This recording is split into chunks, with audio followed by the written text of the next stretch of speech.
In 1961, the head usher at a stone church in Bronzeville, Chicago, could hush 800 restless people with one white-gloved hand raised chest high. He never called for quiet. He would step to the center of the aisle, plant his feet, lift the glove, and hold it, and the whole sanctuary settled like water going still. Deacons twice his age took their cue from him, and he seated senators and sharecroppers with the same slow nod. He had run that floor 30 years and never once raised his voice, because he never needed to. What he had was a way of standing that made a room arrange itself around him. And the one thing underneath all of it, the plainest thing he did, the thing he'd have named above every gesture he owned, is number one on this list. He was not rare. In every black neighborhood in the country, there were men exactly like him, on the church floor, at the lodge door, in the aisle of the Pullman car, men who could command a room before they opened their mouths, and often without opening them at all. It was never just bearing, it was a craft, and in the world these men were sent into, it was also armor. A black man's body was read the second he entered a room, so he learned to carry it like a sentence already decided. They turned presence into a discipline so complete they never thought of themselves as commanding. They just thought they were carrying themselves right. We inherited all of it. Most of us were never taught to stand that way, and we have been quietly poorer for it. Number 19 took less than 2 seconds. A look held one beat longer than felt comfortable, and it told every man in the room exactly where he stood. Number 8 contradicts everything you have ever been taught about being assertive, and yet it made men lean toward these men instead of away. And number 3, the silent thing that Usher did to put his weight behind a younger man, the reason a stranger could walk into a hall where he knew no one and be accepted before he sat down, is the rule his whole floor was built on. It is where this list ends. Number 1, these 25 were never about being intimidating. They were about being felt in a room that was not built to make space for you, and remembered in a country that worked hard to look past you. The world changed shape, and we let this knowledge go quiet, not because it stopped working, but because we mistook it for old-fashioned. We are turning it back up.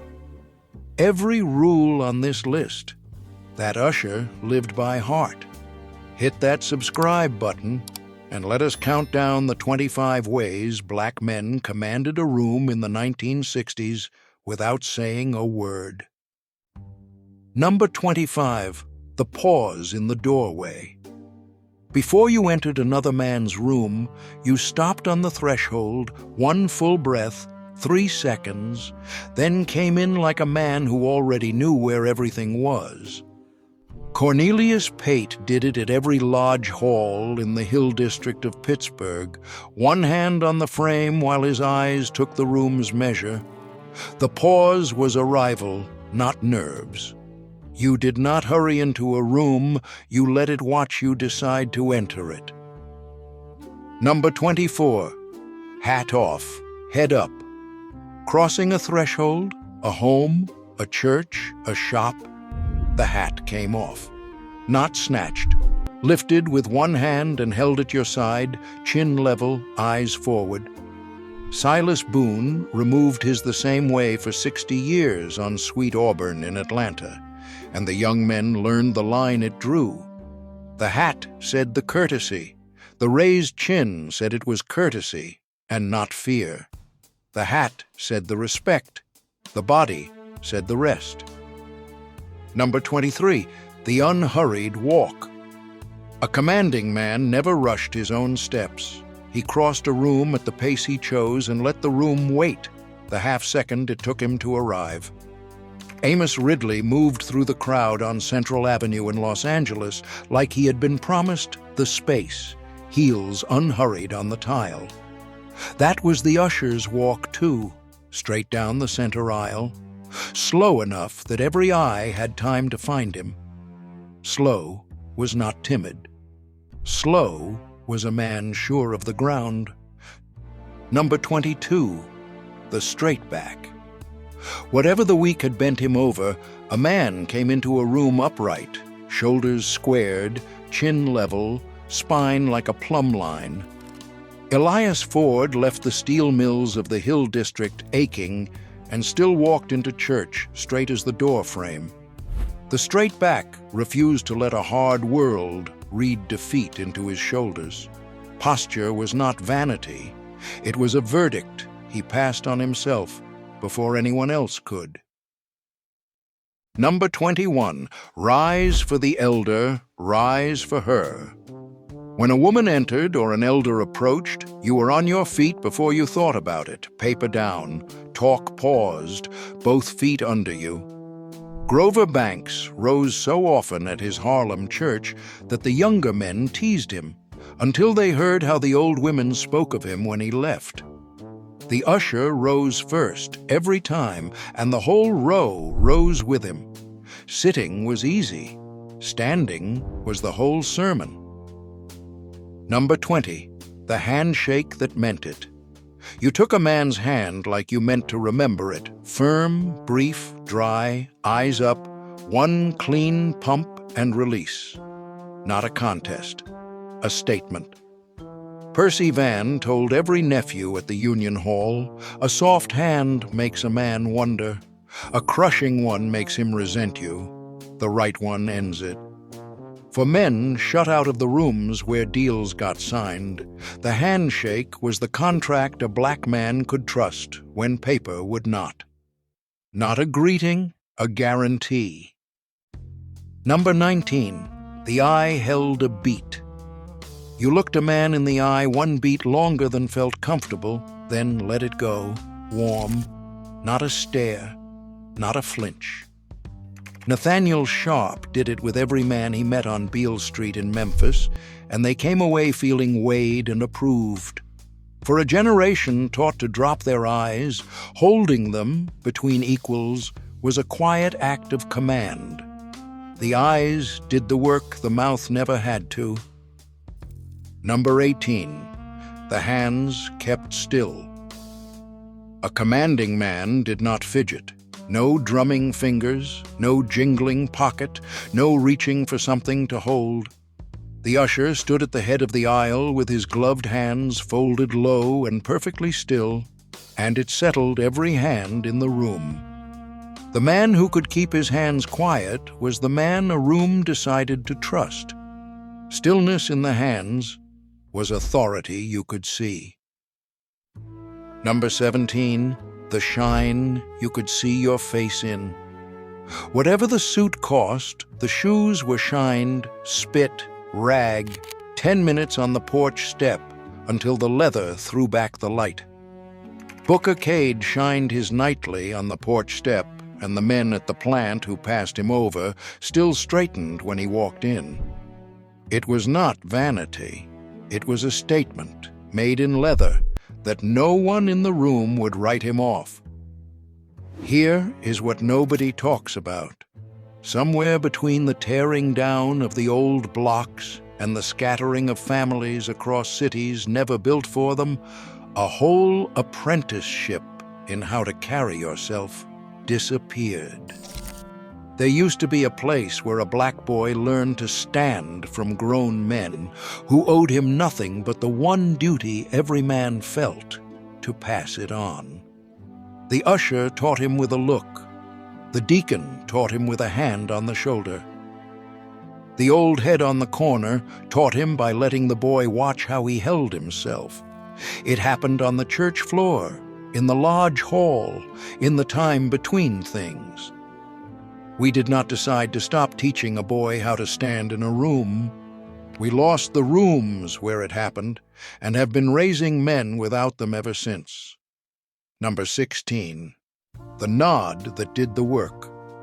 A commanding man could greet you, approve of you, and excuse himself with nothing but the tilt of his head. Down meant I see you.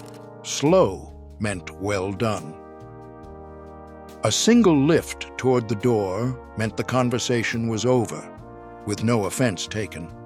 The usher ran his whole floor on nods. A dip of the chin sent a family to their seats.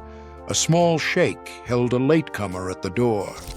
The nod was a whole vocabulary, and he was fluent. Number 15, give up the good chair. When an elder stood, you were out of the good seat before he could wave you off. The one by the window, the one near the stove. Wendell Tate did it in every barber shop on Farish Street in Jackson, rising and stepping back without a word said. He never claimed the best of a room. He gave it, and the room noticed who did. Number 14, the pressed crease. A man left the house pressed no matter what the house had held, shirt ironed, collar crisp, a crease down the leg sharp enough to mark the day. Lonnie Pruitt heated the iron over the stove before a shift that paid him less than the man beside him and walked in looking like the foreman he was never allowed to be. The press refused to let the world read poverty into his skin, not vanity, a refusal. Number 13, the slow turn. When a voice called from across a room, a commanding man did not snap toward it. He finished his thought, then turned at his own speed, on his own time. Roosevelt Meade ran a pool room off Jackson Ward in Richmond and turned slow to every summons. Men learned to wait for his face. The usher was the same at the door. He never spun for a tug on his sleeve. You turned when you were ready. That was the whole message. Number 12. Take the wall. A commanding man chose where he stood. He put his back near a wall, kept the door in his sight, and let the room open in front of him where he could read all of it at once. The usher stood where he could see every entrance in the sanctuary, so nothing happened in that room he did not see first. The man who read the room owned it. Position was power, taken quietly. Number 11, the measured gesture. Where another man waved his arms, these men used one, a single raised finger, an open hand turned upward, a slow gesture toward a chair. Marcus Ellery led a bandstand on Central Avenue with a lifted eyebrow and 2 fingers, and a whole band answered. Economy of motion read as control because it was. He did not scatter his motion, he aimed it. Number 10, the composed face.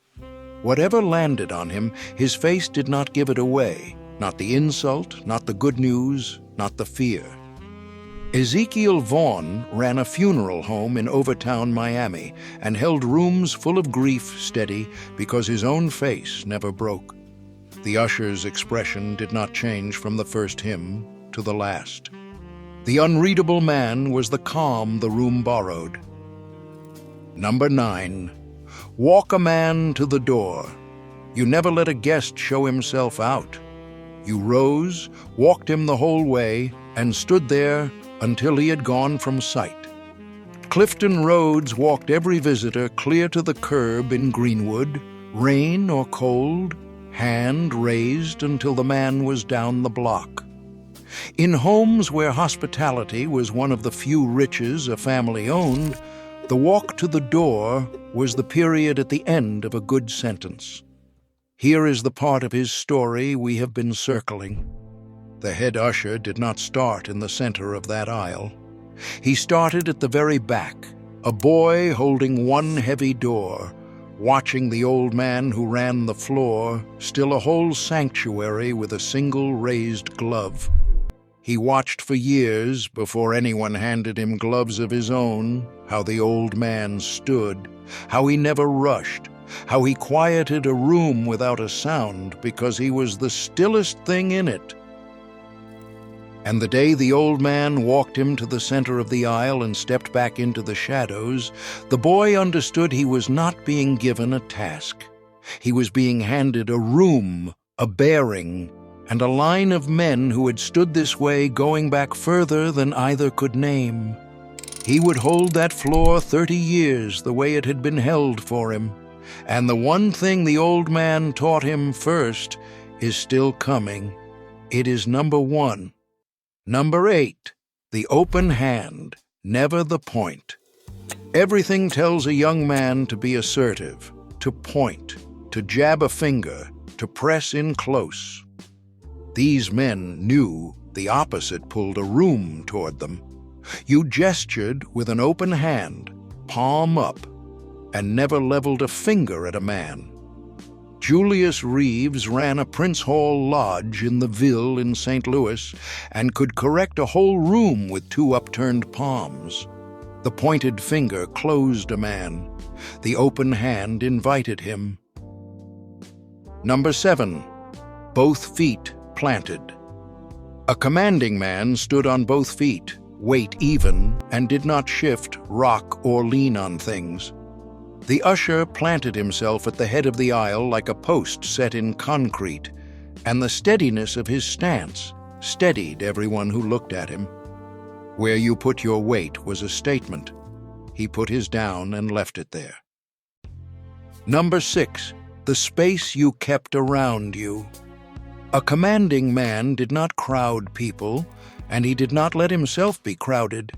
He left a clean arm's length around him and moved through a room without brushing a soul.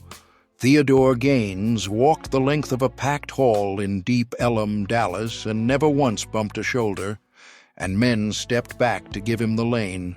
He commanded the room by the distance he kept in it. Number 5, the hat tipped to everyone.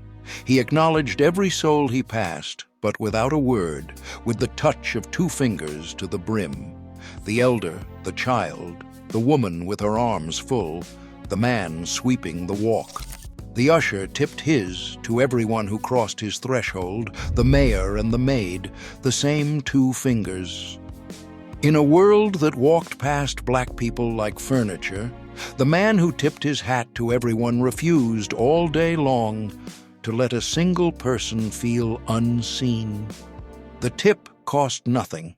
It was worth everything. Number 4, know where the children are. A commanding man always knew where the young ones were in a room and let them feel it. A hand set briefly on a shoulder, a wink across the pew, a place made at his side.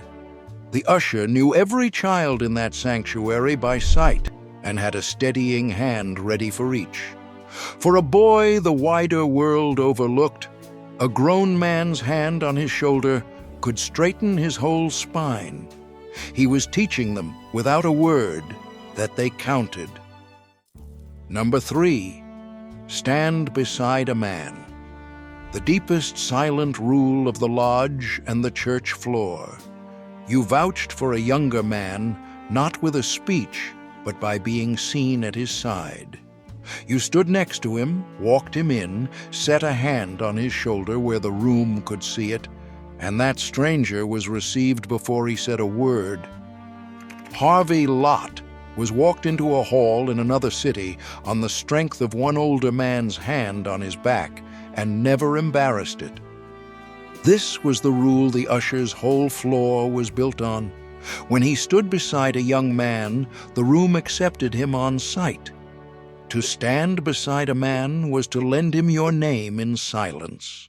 He did not stand beside just anyone. Number 2, the look that listened.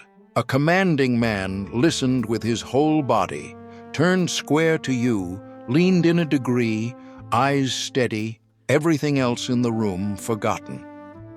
The usher would drop to one knee beside a weeping woman in the last pew and give her a stillness so complete she felt she was the only person in the building. He did not perform attention. He gave it, whole. And attention given with the body is the loudest silent thing one man can offer another. Number 1, Be still, not stiff, not frozen. The plainest thing on this list, that you learn to be the one body in the room, not fidgeting, not shifting, not reaching, not performing. You plant your feet. You let your hands rest. You let the moment come to you instead of chasing it. It was the first thing the old man taught him with one heavy door in his hands, and the last thing he taught the boy he walked to the center of the aisle 30 years later. Every other rule on this list was really just a way of doing that one, a man refusing, in a world that wanted him anxious, to be moved before he chose to move. And here is why the room arranged itself around him. The stillest body in any room becomes the one every eye returns to, and the calmest man becomes the one the whole room follows. That was the whole code, and it needed no words at all. Be still. The bearing was everything. None of this required a finishing school, a confidence coach, or a subscription to anything.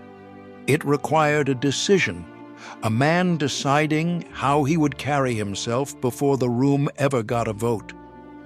The men who came up through the church floors and the lodge halls and the Pullman cars understood something this country has spent a long time trying to make us forget: that presence is not noise, and the man who has to fill a room with sound has already lost it.